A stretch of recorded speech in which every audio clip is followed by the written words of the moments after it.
I was asked to share a little bit about what might happen if an issue is identified prior to settlement on a location drawing or boundary survey.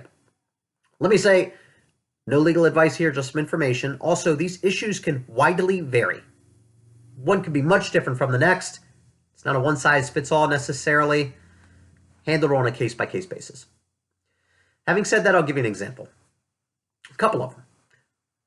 There might be an issue on the subject property I've seen a few times, right? Where there's a fence or a shed or something that encroaches upon the neighbor's property. And the buyer might not be happy with that after receiving the location drawing, says, I'm not taking possession of the property unless that's fixed, right? That shed goes way over into the neighbor's lawn. I'm not dealing with that in the future. Well, ball's in the seller's court. Seller can get a sledgehammer, start breaking that thing down, pay a company to remove it, whatever. Seller could also say, you know what? It's been there for 15 years. I'm not bothering with it. Well, then the ball is in the buyer's court. Buyer can say, well, all right, it's been there 15 years. I'm going to go ahead and take possession. Now, if it becomes an issue in the future, I think it might be a hard argument to win for the buyer to have recourse, against the seller for that matter. The buyer was made aware of it. Also, buyer wouldn't be able to seek recourse through a title insurance policy. Generally, the title insurance policies have what's called a survey exception, right? It's not covered. This type of issue. Buyer could also say, well, I don't want the property then. You're not fixing it. I'm not buying it. Well, then, can somebody sue somebody? Well, like my colleague, Erica Madden, Howard County, likes to say, people can sue for anything. Whether they can win is the issue.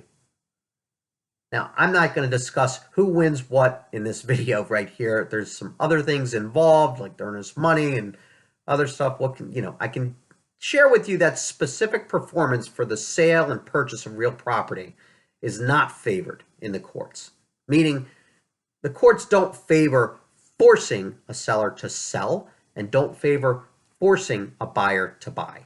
There's usually the earnest money that's at issue and maybe some other things. And that's another video. So here's my other example. There might be an issue that extends from an abutting property onto the subject property. The ball is still in the seller's court. The seller is in possession of that property, and the buyer might say, I really don't like that neighbor's